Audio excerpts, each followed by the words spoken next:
and a copy of a letter dated the 6th of August 2526, forwarding to Her Excellency the Governor a copy of the late report on public participation on the notice of motion. A certified copy of a form for verification of signatures for members in support of the motion for removal of the Meru County Governor by impeachment, dated the 8th of August 2024, made pursuant to the provisions of Standing Order 65-4. Certified copy of the roll call vote on the motion for the impeachment of Her Excellency the Governor, Meru County, held during the Assembly sitting of Thursday, 8th of August 2024. Documents tabled during the debate of the motion for removal of the Governor, Meru County by impeachment. These are appointment letter for one, Matiri Kenneth Mutua, dated the 13th of February 2023, reference number CGM, stroke CBSB, stroke APPT, stroke volume 3, stroke 2023, into brackets 2022. B, a copy of a letter dated the 6th of August 2024, reference number CAM, stroke general, stroke volume 7, stroke 40. C, a copy of a letter dated the 31st of July 2024, reference number CGM, stroke CS, stroke CA dot 023, stroke 26, volume 1-3, into brackets 390. And D, a copy of a letter dated the 17th of July 2024, reference number CIM, stroke general, stroke volume 7, stroke 39. A copy of a letter dated the 15th of July 2024, reference number CGM, stroke CS, stroke CA, stroke volume 3, stroke 023, stroke 382. F, a copy of a letter dated the 31st of July 2023, reference number CAM, stroke general, stroke volume 6, stroke 187. G, a copy of a letter dated the 31st of August 2023, reference number CAM, stroke general, stroke volume 6, stroke 188. H, a copy of a letter dated the 20th of July 2023, reference number CAM, stroke general, stroke volume 6, stroke 168. And lastly, a copy of a letter dated the 18th of June 2023, reference number CGM, stroke CS, stroke CA, stroke volume 1, stroke 023, stroke 17. Honorable Senators, you may walk in and take your seats before I proceed with the communication.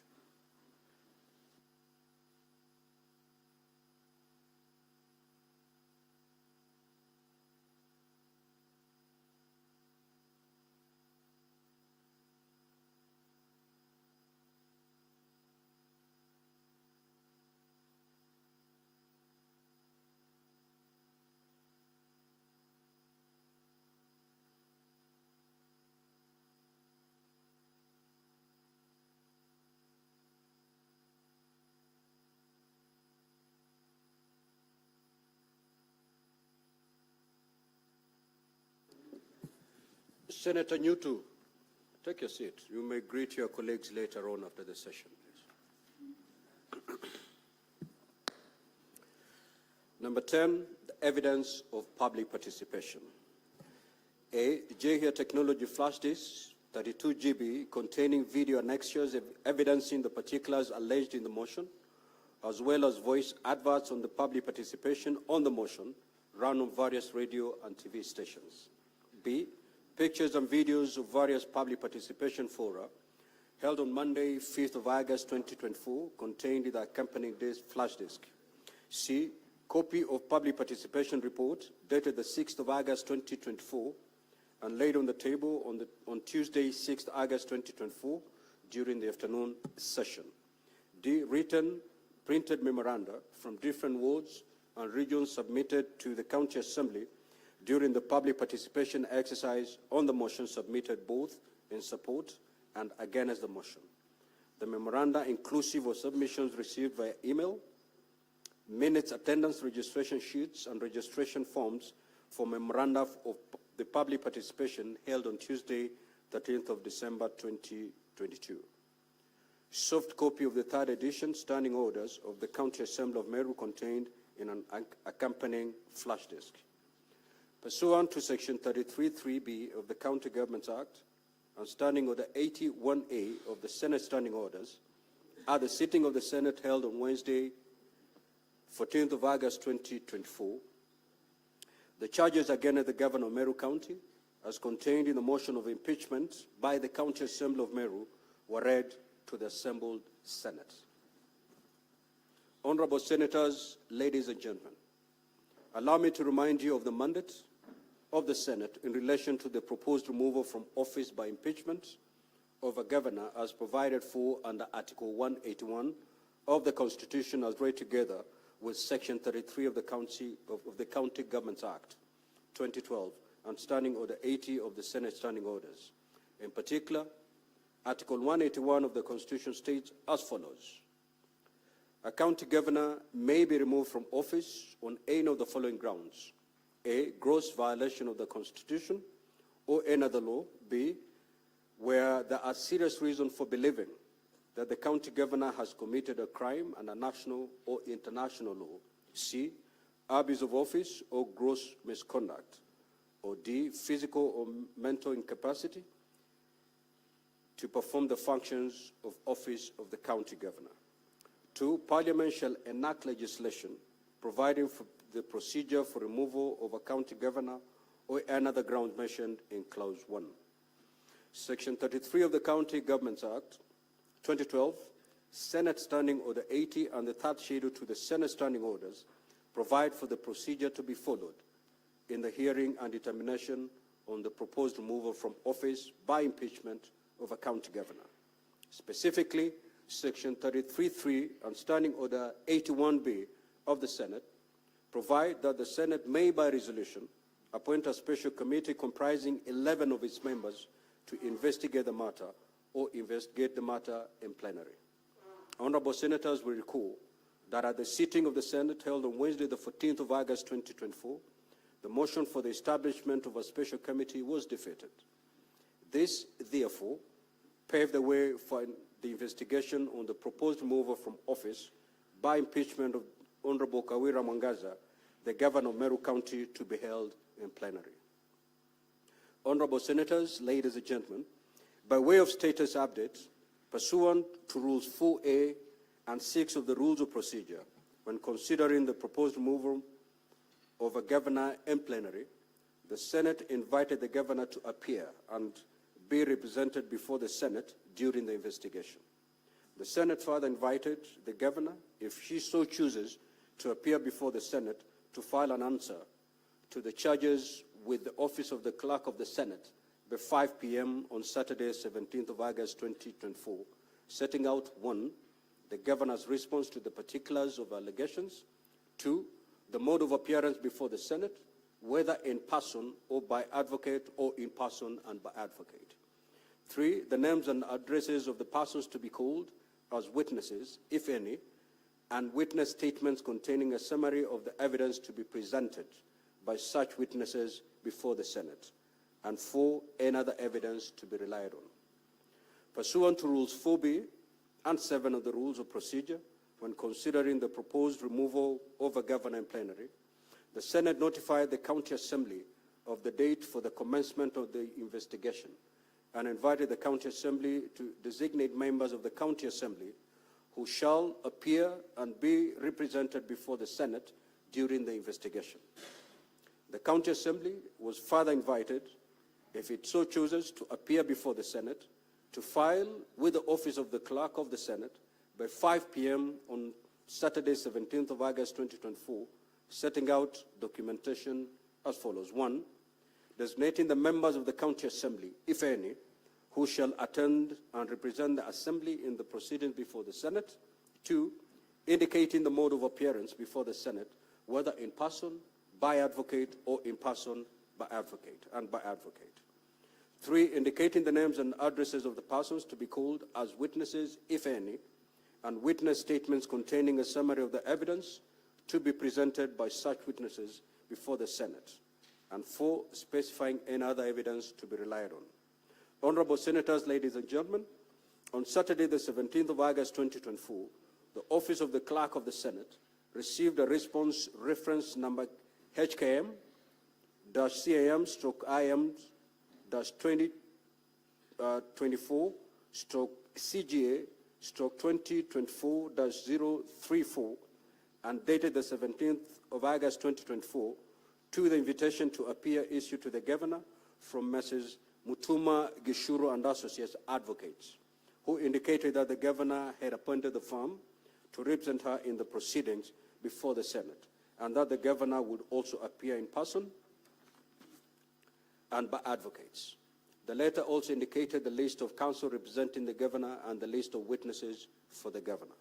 Similarly, on the 17th of August 2024, the Office of the Clerk of the Senate received a response, reference number 1/CAM/001/AB/24, and dated the 17th of August 2024 to the invitation to appear issued to the County Assembly from Messrs. A and B Advocates, LLP, indicating the firm had been appointed to represent the County Assembly. The letter also indicated the advocates representing the County Assembly and the witnesses for the County Assembly. Pursuant to Rule 8 of the Rules of Procedure, when considering the proposed removal from office of a governor in plenary, on Saturday, the 17th of August 2024, the Clerk of the Senate furnished each party with the documentation filed by the other party in accordance with Rule 6 and 7 of the Rules of Procedure. Honorable Senators, ladies and gentlemen, the hearing program, which has been appended in today's order paper, detailed the various activities in the hearing and determination of the matter and the time allocated to each activity. It will be crucial, therefore, that all the parties comply with the time allocated.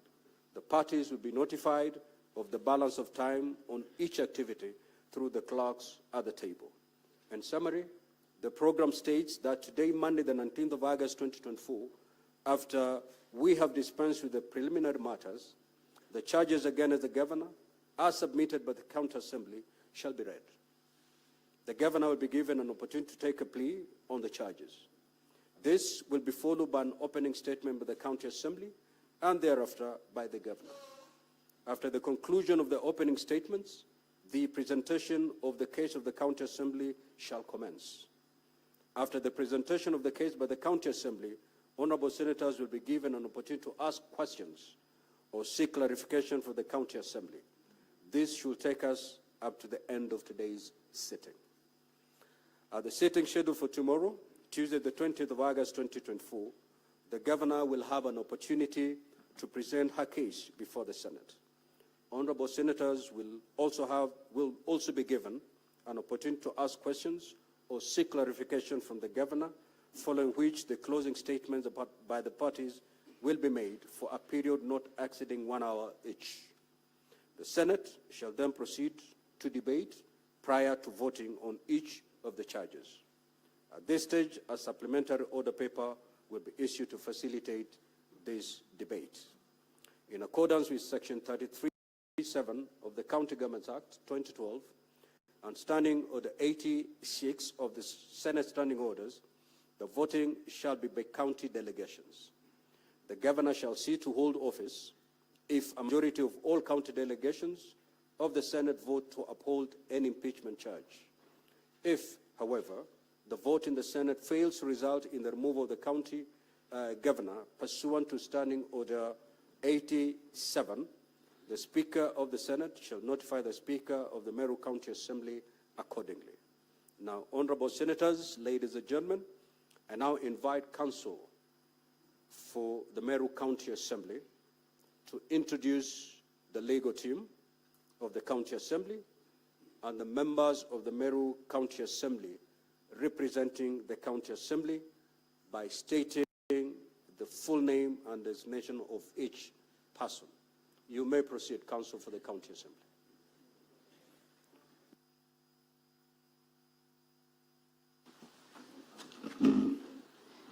Thank you very kindly, Honorable Speaker. My name is Ndegwa Njiru. I'll be appearing together for the County Assembly of Meru County together with Mr. Mwangi Ndegwa, Mr. Mwirigi Eric Muriuki Advocate, Mr. Mweruru Boniface Mawira Advocate, and Mr. Mwenda Anthony Advocate.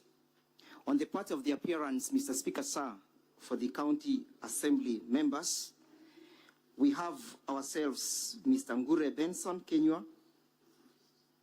We have Mr. Baptista Muriki Kanyaru. We have Linda Nkirote Kirinji.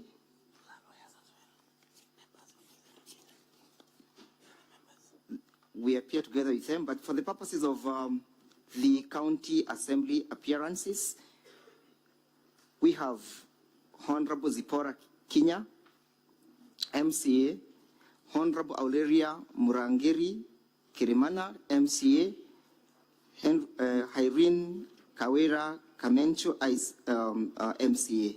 Those are the appearances, Mr. Speaker, sir. I am most humbled. Thank you. All the honorable senators, Senator Faki, take your seat, please.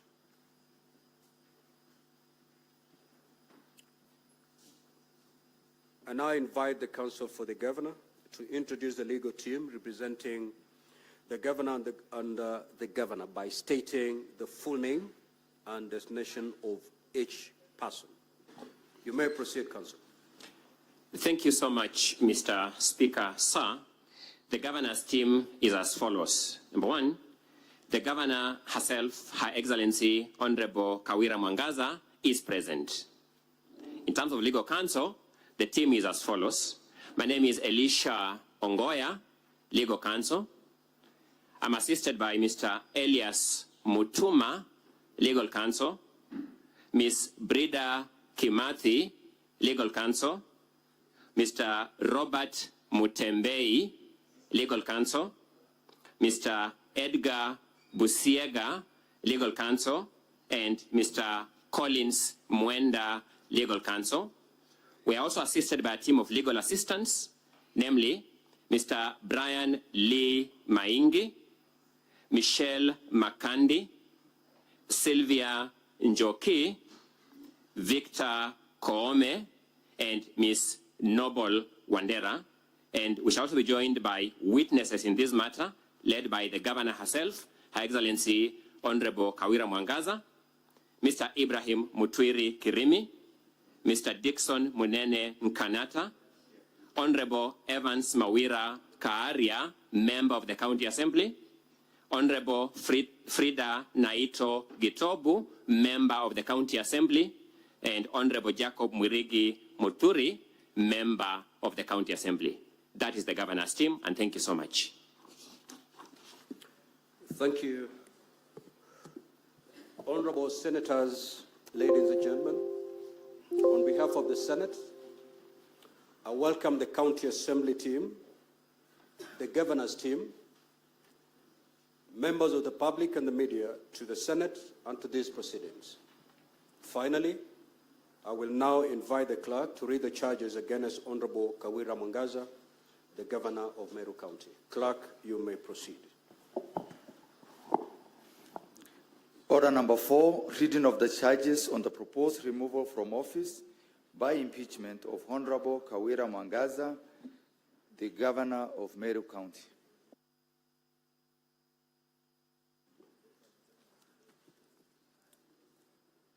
The Honorable Kawira Mwangaza, governor of Meru County, please take the stand.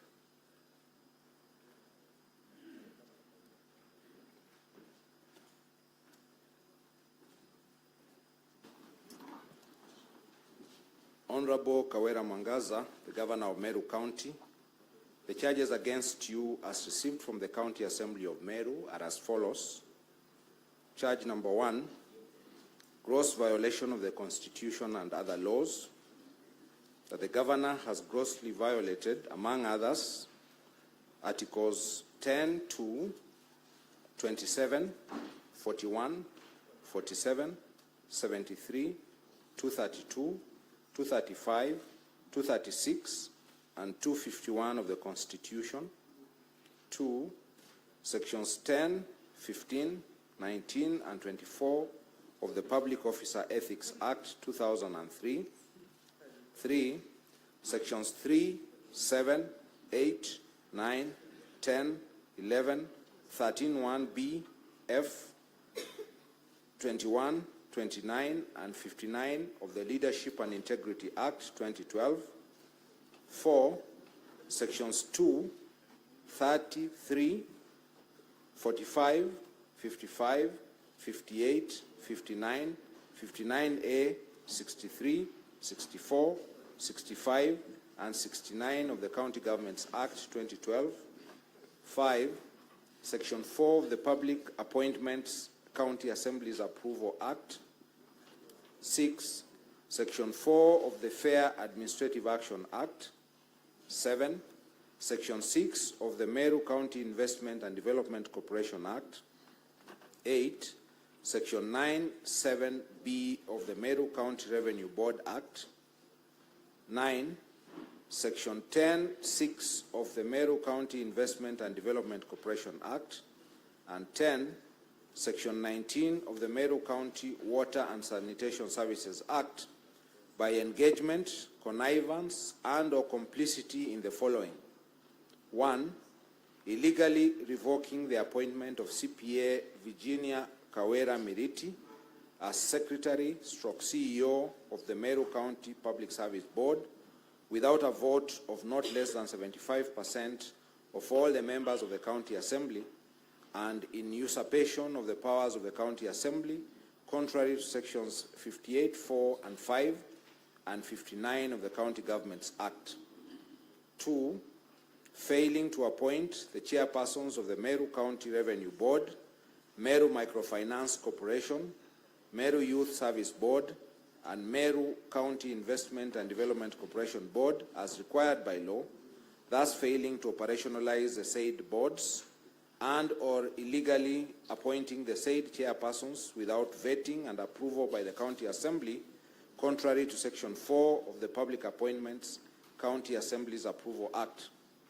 The respective secretariats of the said boards continue to draw and expend public funds without duly appointed board members to exercise a supervisory role over the board's secretariats in order to ensure accountability in the spending of funds, thus jeopardizing service delivery. 3. Refusing to implement the recommendations and/or resolutions of the County Assembly requiring the Governor to A. Dismiss the County Secretary, Dr. Kiambi Aderu Ndambura, and the Chief of Staff, Mr. Harrison Gatobu Nchamba Mbidhi, from office for gross violation of the Constitution and other laws, and B. Blatantly ignoring or failing to submit a report to the County Assembly on the implementation of the said recommendations within 60 days as required in the report of the County Assembly dated 23rd December 2023, contrary to Article 183(3) of the Constitution. 4. Illegally dismissing Dr. Ntoiti, CEO of County Revenue Board, Paul Mwaki, CEO of Liquor Board, Kenneth Kimathi Mbae, Managing Director of Meru Microfinance Corporation, and Joseph Kithure Mberia, CEO MEWASS, in usurpation of the powers of the appointing authorities, contrary to Section 9(7)(b) of the Meru County Revenue Board Act and Section 10(6) of the Meru County Investment and Development Corporation Act, as a result of which the County Government of Meru has been slapped with costs and damages amounting to Kenya shillings 4 million by the Employment and Labor Relations Court. Charge 2, gross misconduct, that the Governor has engaged in gross misconduct by deliberately and knowingly misleading the public by giving false information that Kenya shillings 86 million had been raised through the pay bill number 247247, account number 040016391789, established after the murder of Daniel Muthiani, alias Sniper, while the correct position is that only Kenya shillings 286,516 was raised, thus violating the moral and ethical requirements expected of a state officer, contrary to Section 19 of the Public Officer Ethics Act and Section 29 of the Leadership and Integrity Act. Charge 3, abuse of office, that the governor has engaged in acts and omissions which singularly and collectively amount to abuse of office and gross violation of, among others, Articles 10, 73, 201, 226(5), and 232 of the Constitution, Sections 8, 12, 13(1), and 35 of the Leadership and Integrity Act 2012, and Sections 45(2) and 46 of the Anti-Corruption and Economic Crimes Act by the following. 1, the irregular payment of emergency call allowances to 161 doctors and medical officers using the wrong rates, leading to excessive payment of Kenya shillings 74,340,000, contrary to sections 45(2) and 46 of the Anti-Corruption and Economic Crimes Act, sections 11 and 15 of the Public Officer Ethics Act, and section 12(1) of the Leadership and Integrity Act.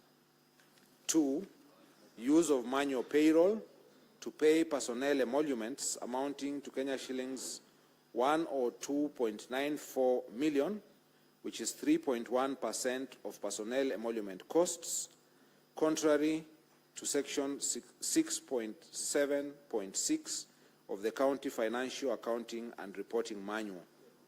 3, employing a bloated workforce of at least 111 personal staff in the office of the governor, thus contributing to an increase in the wage bill by more than Kenya shillings 500 million and an excessive wage bill that is 49% of the annual revenue allocation, far beyond the 35% limit set by section 25(1)(a) and (b) of the Public Finance Management County Government Regulations 2015. And 4, paying Kiambi Christas Manyara, a public communication officer in the office of the governor, his full salary and benefits while in remand and despite being accused of murder, contrary to section 4.2 of the Public Service Commission Discipline Manual for the Public Service. The Honorable Kawira Mwangaza, how do you plead to the 3 charges? Guilty or not guilty? Not guilty.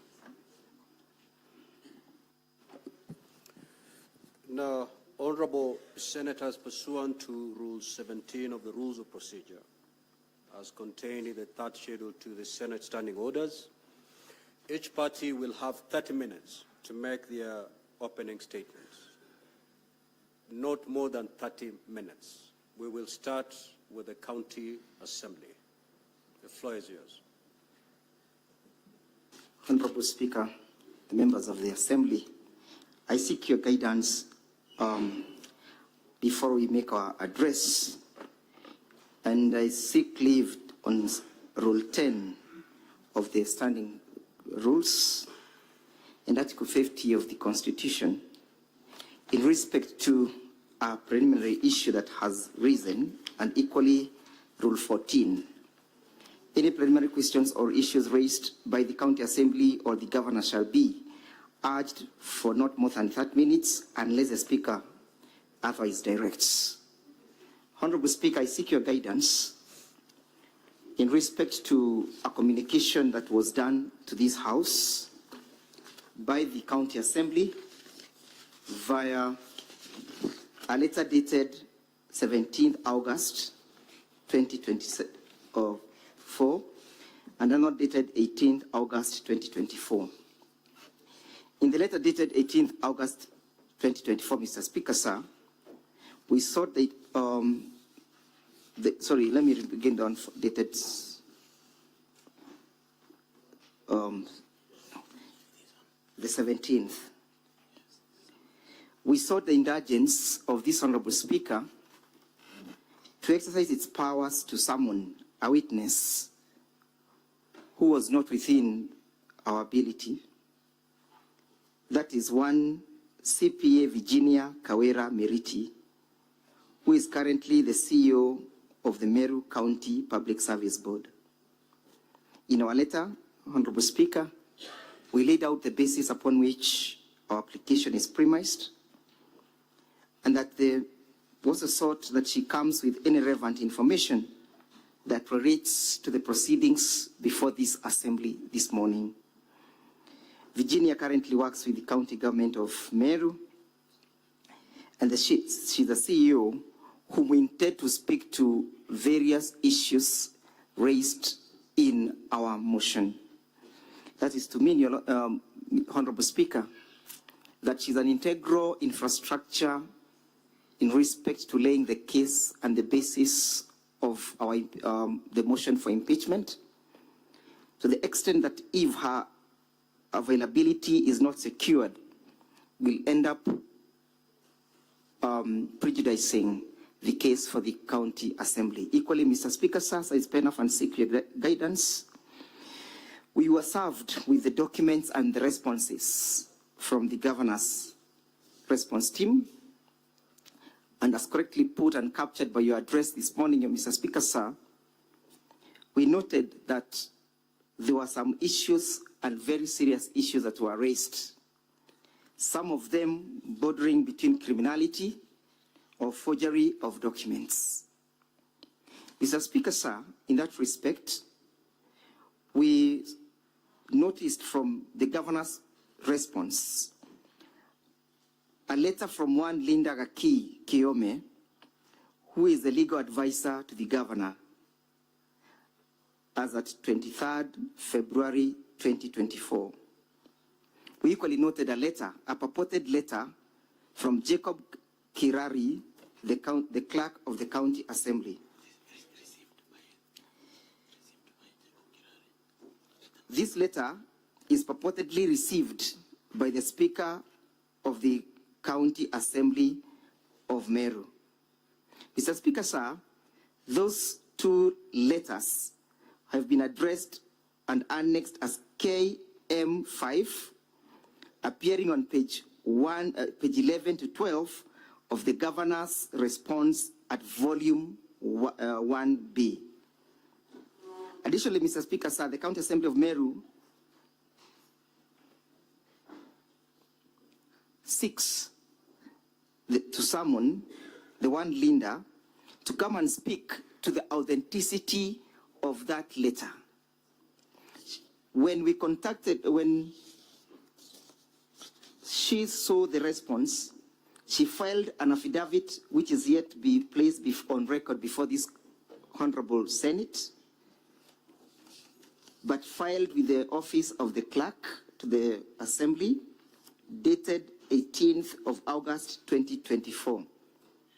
Mr. Speaker, sir, the risk of us not summoning these two individuals, and especially Mr. Jacob, to come and tell us whether the county assembly ever received those letters from the county governor, will be that we shall proceed on the basis of evidence that has criminal liability, that has criminal aspects. We'll proceed to answer and to hear a case and a defense that is tainted with illegality. That means, Your Honor, so that means, Mr. Speaker, sir, that Article 50 of the Constitution shall be infringed, a right to a fair hearing, which must and shall not be derogated.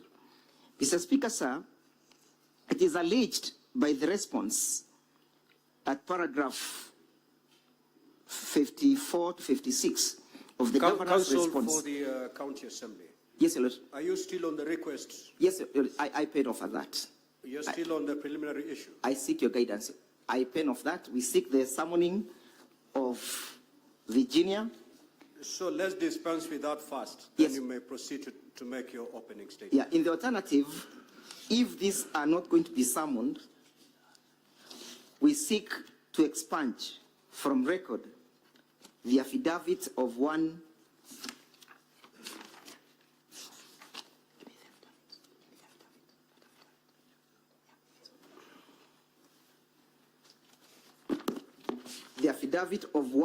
Nkanata Dixon Monene, and most importantly, the offending paragraph 3, and the governor's response that has cited those particular letters that we claim to be an illegality and a forgery.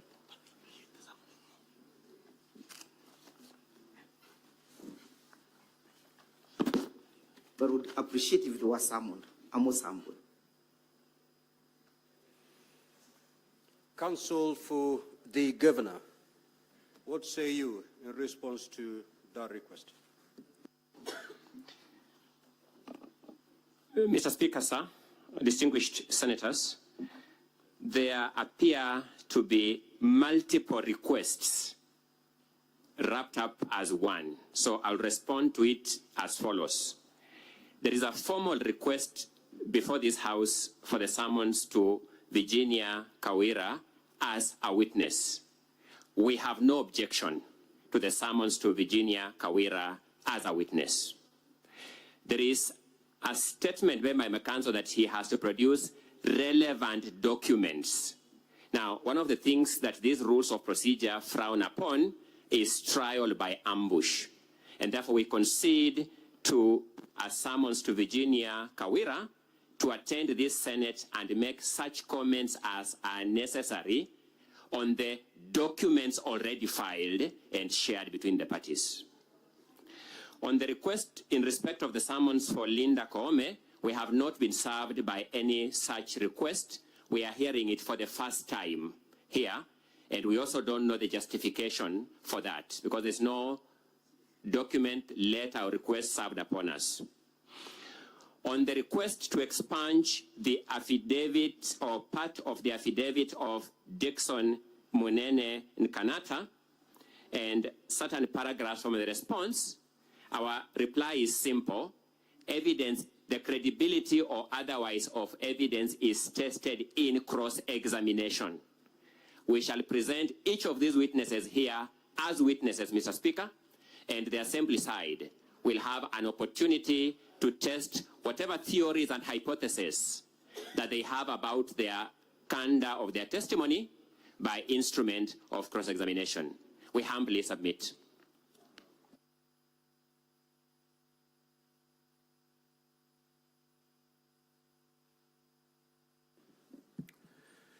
Thank you, Counsel for the Governor. Now, the Counsel for the County Assembly has made two requests. One, to the effect that summons are issued to 3 additional witnesses to come and support the case of the County Assembly.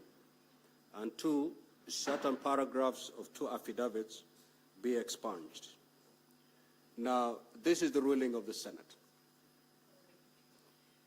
The request to issue summons to 3 witnesses to come and support the case of the County Assembly is hereby granted. The request to expunge certain paragraphs of 2 affidavits is deemed premature at this juncture, and therefore it is denied. Counsel for the County Assembly, you may now proceed to take your not more than 30 minutes to make your opening statement. With the directions and the ruling of the Senate. Honorable members, I shall take the first 15 minutes and equally share the same with my learned friend. Honorable Senators, you are being called this morning for the third time. Counsel for the County Assembly. If I heard the Counsel for the Governor correctly, the letter indicating that you had intended to summon to call Linda Gaki Koome and Mr. Jacob Kirari, that letter was not made available to the Governor's team. You know, if you may allow me to call counsel. Available immediately. Let it be made available immediately. We are most obliged. You may proceed. And your time starts running from now. Honorable members, you are being called for the third time to interrogate the character and the ability of Governor Kawira to govern the county of Meru, the county government of Meru. It's not usual that an individual can be called and be brought before this assembly without a reason. There is a fundamental reason that underlies her ability to govern. You're being called for the third time to interrogate the ability of Governor Kawira to manage the resources of the county of Meru. You're being called upon for the third time to interrogate the ability of Governor Kawira to ensure that there is effective service delivery of services to the people and the residents of Meru County. Accountability, honorable members, is a measure of leadership. Accountability is the ability of an individual to be held to account for our actions. It's not a call for interrogating the weakness of an individual, but the ability of that individual to execute her constitutional mandates. For the third time, there cannot be malice. This cannot be personal vendetta. There is no relationship that is unconstitutional between the governor and the county assembly that can make the county assembly to be aggrieved on behalf of the people of Meru County for the third time. Accountability is a gateway to earning trust. We are here because there is serious trust deficit with the ability of Governor Kawira to govern the county of Meru. We shall bring evidence before you, honorable senators, how reckless statements that flies over the face of Chapter 6 of the Constitution in respect of the ability of an elected leader at the status of a governor to be able to earn confidence in the office that she holds. We'll show you how families are broken down courtesy of reckless statements that are not accountable, made and attributed to the governor. Honorable senators, we shall bring before you evidence how money and resources that Kenyans are on day-to-day basis working hard to generate are being misused at the heart and the behest of the governor, at the quest or behest of her inability to govern the resources, her inability to manage the county government of Meru, her inability to be in charge of the county. That is the case that we have before you. And when she's called to answer to the same, she has always an escape route. She has manufactured a serious safety valve that makes sure that she is never held to account of her actions. She blames others. She keeps on saying, it wasn't me. She is in charge of the county that, as we speak, has embezzled, courtesy of maintaining a manual payroll, Kenya shillings 212 million, hard-earned money, due to the inability to manage the county. We have a governor who is serving in the county government of Meru and who is not able to manage her human resource. When proper procedures are taken, when proper procedures are called out by the employees, they are victimized. They are victimized because she wants to maintain a system that is not accountable. This house has risen to the occasions, and whenever I appear before this house, I live with the confidence, whether we win the case or we lose the case, that this house has done its work. This is the house that will go to the history of this republic, that it has been out to hold individuals accountable, irrespective of your gender, irrespective of your association, irrespective of your political association. This house has remained true to its calling. This house has remained very impartial to the processes. And that is why for the third time we are bringing a case against Governor Kawira, because we have confidence with this house that it will look to the facts of the case and dispense with substantive justice. The first step towards success is taking responsibility of your actions.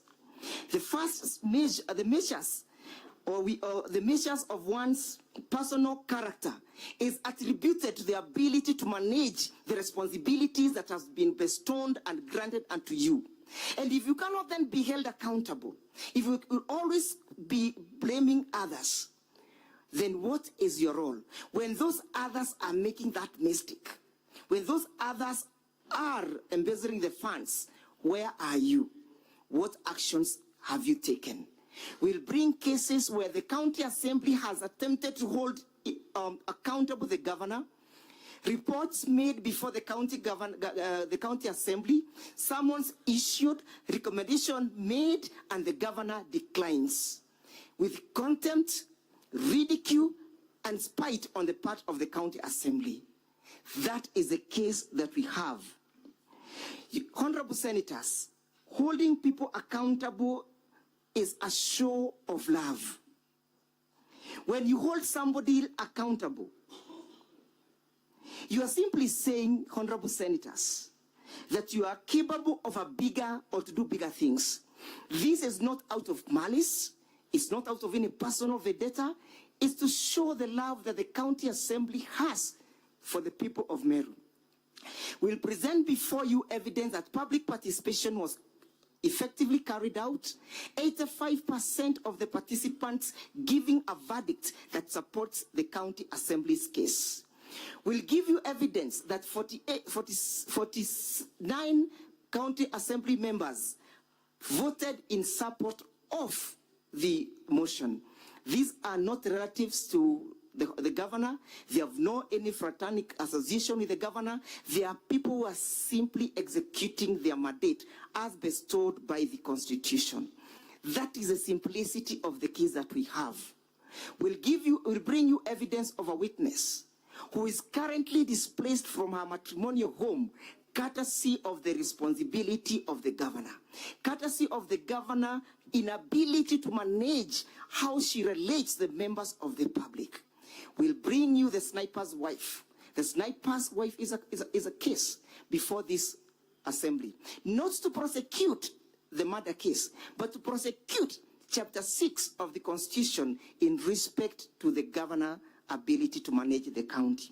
As I pen off and invite my learned friend, honorable senators, we invite objectivity in the case. You'll be brought evidence by Governor Kawira, former individuals who moved this motions before you for her impeachment have now been staged as a witness. You realize what happened. What dawned occurred to this county member of assembly who just the other day, a few months ago, was moving the impeachment for the governor, and now they have become a darling of the governor. Is that really a conduct that is consistent with innocence, that is consistent with integrity and accountability and transparency? We'll bring you that evidence. We'll show you why this a serious turn of events. Honorable senators, kindly allow me to invite Mr. Kawira for further submissions. I am most humbled.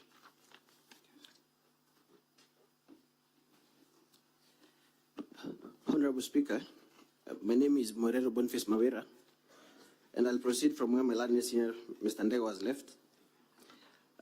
Honorable Speaker, as I was preparing to make this statement, I found myself pondering about this third impeachment process that is before you.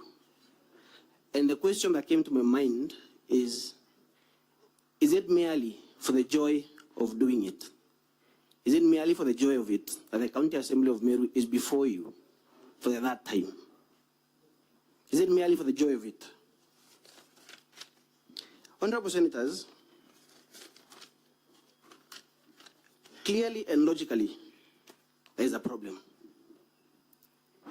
And the County Assembly of Meru has diagnosed that problem.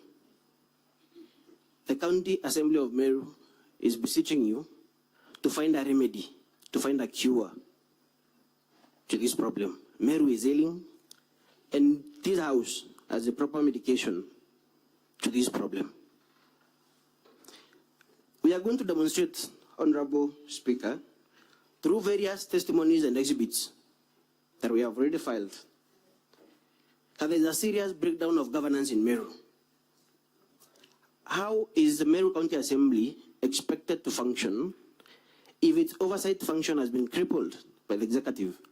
How is the Meru County Assembly expected to exercise its oversight role if summons, statements, and resolutions of the County Assembly, even recommendations, are ignored and disregarded by the County Executive under the watchful eye, cover, and protection of the Governor?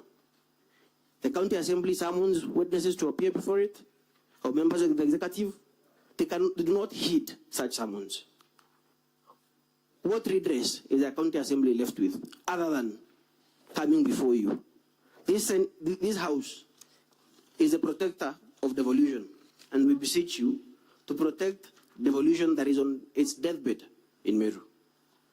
We will demonstrate, honorable senators, countless discreditable acts, all of which amount to gross violation of the Constitution and other laws, abuse of office, and gross misconduct. Of course, there is, and I'm not belittling what my learned senior said, that money has been lost, but there's a lot of misinformation out there that for you to prove or to succeed in an impeachment process or for an impeachment charge to be upheld, you need to show that money has been lost or there is misappropriation. And I'll refer you to Article 181 of the Constitution and its replica in Section 33 of the County Governments Act. The Constitution talks about gross violation of the Constitution, gross misconduct, or abuse of office. That provision, Honorable Speaker, is to be read holistically, is to be read together with Article 75 of the Constitution, which talks about conduct of state officers. And I'll read that provision, Honorable Speaker, that a state officer shall behave whether in public official life or in private life in a manner that does not demean the office that state officer holds. That is the provision. So it's not just a matter of misappropriation or loss of money. Your conduct as a state officer, whether in public, official life, or private life, would equally meet the threshold for impeachment. And I will not state names, but we have seen in this very republic gross misconduct by state officers elsewhere. And they have been held to account, notwithstanding that there was no loss of money. Honorable Speaker, we will show you specific acts by the governor in our own name. And therefore the defense of "it wasn't me" does not avail itself. Of course, attempts have been made by the governor to deflect these specific acts on a part, including through forgery of documents. And those documents have been filed, and they're before you, Honorable Senators. And those documents, which the County Assembly contends are outright forgeries, are meant to drink this Honorable House and to deflect the attention of this House from the real issues. And the real issues, for example, that forgery relates to a specific act by the governor in revoking the appointment of the CEO of the Meru County Public Service Board. But letters have been forged to cover up and to drink this Honorable House, to divert attention from that specific act in our own name, by our own signature, and under our own hand. We are going to demonstrate, Honorable Speaker, that the governor has persisted in a path of impunity through the county secretary and the chief of staff. And this has been raised in previous impeachment proceedings. The governor said it wasn't me. But luckily, Honorable Speaker, the law envisages such a situation as the one before you, where a state officer, a public officer, says it wasn't me, it was so and so. Section 24 of the Public Officer Ethics Act and Section 35 of the Leadership and Integrity Act is about the conduct of a state officer acting through others. And those provisions are expressed that public officer is still liable for the acts that are done through others. So, even if that act was done by someone else, the law envisages that acting through others is not a defense to certain acts by the state officer.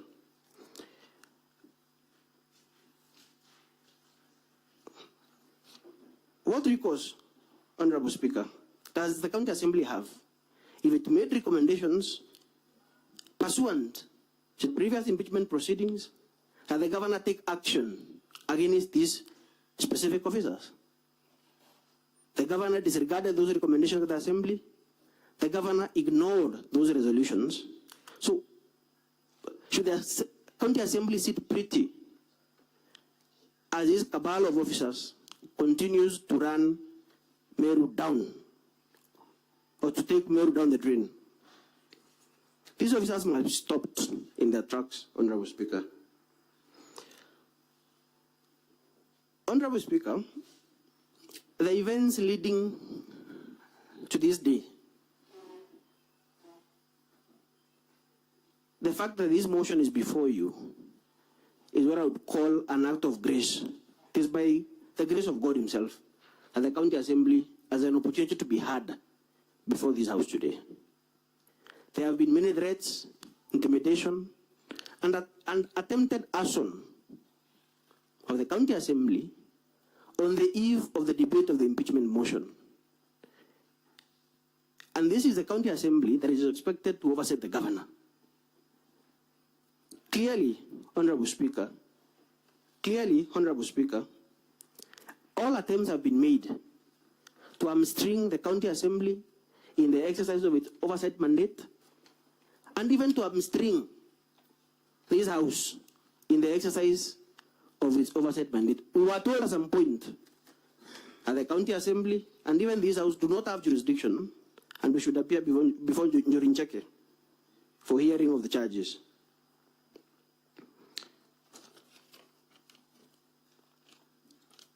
The governor, of course, will tell you, Honorable Speaker, that the County Assembly is abusing its oversight role, and that the County Assembly has been held captive by some external forces. But my question, Honorable Speaker, is how is that an answer to any of the charges? For instance, how is that an answer to the charge or the allegation that the governor illegally revoked the appointment of the CEO of the Meru County Public Service Board under our own hand and signature and name? How is this purported capture by external forces a response to these specific allegations against the governor? Many other attempts will be made, Honorable Speaker, to deflect or to divert attention from the real issues. Videos will be played by some common man or ordinary people in Meru, even abusing this Honorable House, abusing the Speaker, abusing the senators, saying that this is a house of greed and bribery. But how is that an answer to the specific charges? And all these videos are not by members of the County Assembly, they are not by elected leaders, they're just by wannabes, or whatever you may call them, but probably even political activists. There is a real attempt to shift your attention from the issues that are in the motion, so that you consider other extraneous material that is not in any way associated with the County Assembly, and to pass a verdict. Of course, one that is not just to the County Assembly. Authority that is vested in a state officer, Honorable Speaker, is a public trust. And pursuant to Article 73, it should be exercised in a manner that promotes confidence, public confidence, in the integrity of that office, and it should bring honor and dignity to that office. It should equally demonstrate respect for the people. We are going to play video evidence before you of some utterances by the governor that are not only insensitive, but they do not demonstrate, they actually fall short of the constitutional requirement that a governor in his or her conduct should demonstrate respect for the people. All these allegations, Honorable Speaker, fall within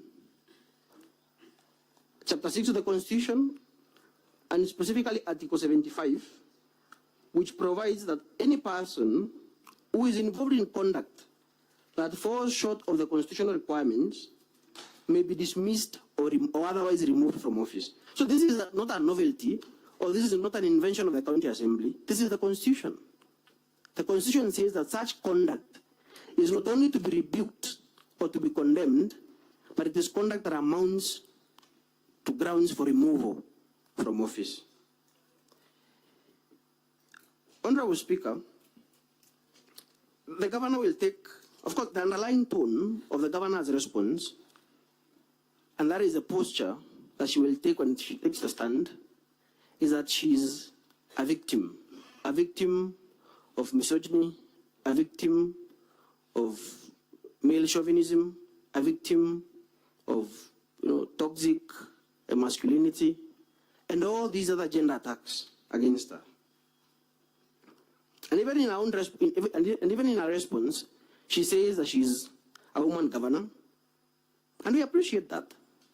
It is the people of Meru who elected her, including the men in Meru County. Some of them are even here. Some others are members of the assembly. But is gender a shield? Should your gender be a cover that you cannot be held account because you're male or you're female? Is that it, Honorable Speaker? As a panel of Honorable Speaker, is the issue of the threshold for impeachment. And the Supreme Court has had occasion in the Sonko case to state with precision the threshold requirement for impeachment proceedings. And the Supreme Court has stated, Honorable Speaker, that the threshold is not the threshold required to prove criminal culpability in criminal cases. It is not the threshold of beyond reasonable doubt. It is the threshold of above a balance of probability, but below reasonable doubt. So therefore, that intermediate standard of proof, Honorable Speaker, through the various exhibits and testimonies that we are going to play before you and present before you, is a threshold that would not only be met, but the County Assembly will equally discharge the burden on its part in line with that interpretation by the Supreme Court. Another question, Honorable Speaker, is what amounts to grossness. The Constitution talks about gross violation of the Constitution and gross misconduct. And therefore, the Supreme Court, while quoting the decision in Martin Nyaka-Wambora from the Court of Appeal, clarified that one, the allegations must be serious, substantial and weighty, and that there must be a nexus. Honorable Speaker, specific acts done by the governor, other acts done through officers who are working under her, and her watchful eye, cover and protection. All these are specific acts attributable to her. She's disregarded resolutions of the Assembly to take action against them, and therefore it must be that they were doing those illegal acts under instructions.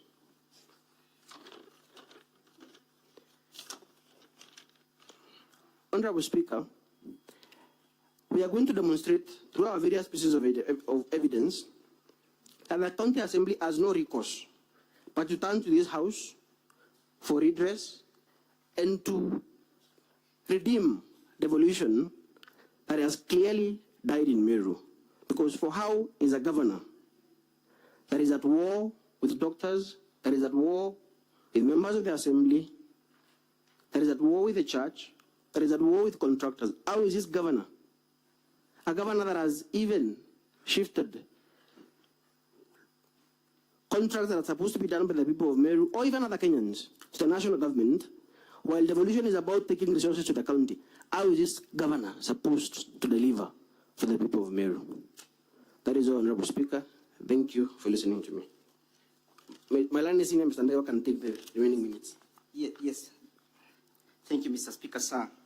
In summary, Your Honor, Mr. Speaker, sir, Honorable Senators, joining issues with the submissions made by my learned friend, and especially on the issue of the attempted arson, it is not a coincidence that attempts to burn down the County Assembly of Meru was done at night of the 8th of August, 2024, when this Senate was seized when the County Assembly was seized with the impeachment motion.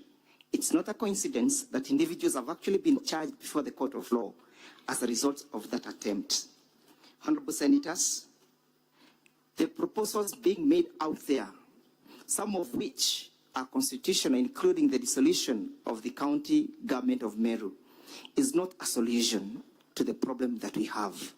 Why? Because we have identified the problem. The problem is one individual, Governor Kawira. We have identified the problem is a problem of mismanagement.